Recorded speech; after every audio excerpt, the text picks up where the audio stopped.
ingine. Mbona mnakaa kununa saa zote bwana akirudi jioni, bwana ameshinda job. Akirudi mmekasirika, akirudi mmechafuka, nyumba imechafuka, watoto wamechafuka. Hebu kujeni mniambie ni nini huwa inafanyika mchana. Kujeni na msubscribe ndio msiwe mnakosa video zingine. Naenda nyumbani kuungana na familia yangu. Eva ametoka kazini. Anafurahia, anajua naenda nyumbani kuungana na familia yangu. Naenda kuona mke wangu. Naenda kuona watoto wangu. Naenda tukae chini tupige story. Tukule pamoja, tukunywe pamoja, tuangalie TV pamoja, tufurahie pamoja. Bwana akifika, mama amenuna, mama amejam. Worst of all, baba anaingia, mama amenuna na mama mwenyewe amechafuka. Bado umenuna na umechafuka. Venye alikuacha na ile nguo yenye alikuacha nayo ndio umeshinda nayo na amekupata nayo. Maybe nyumba venye aliacha tena iko vile vile.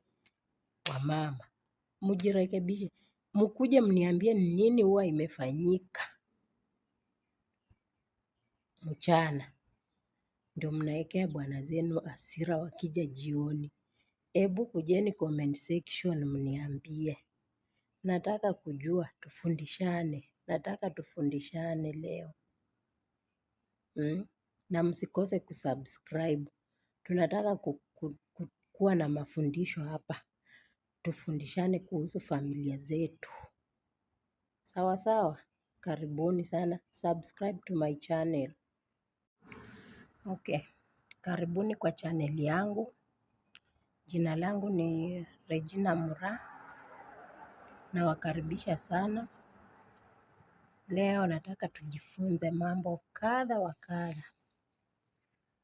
Ladies, married ladies, come here. Nataka tuongee. Mnipe majibu comment section.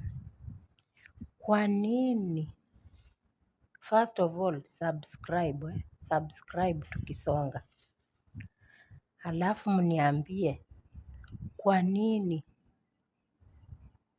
bwana wenye wameolewa, kwa nini bwana akitoka asubuhi, tuseme kwa mfano ameenda kazini, akirudi jioni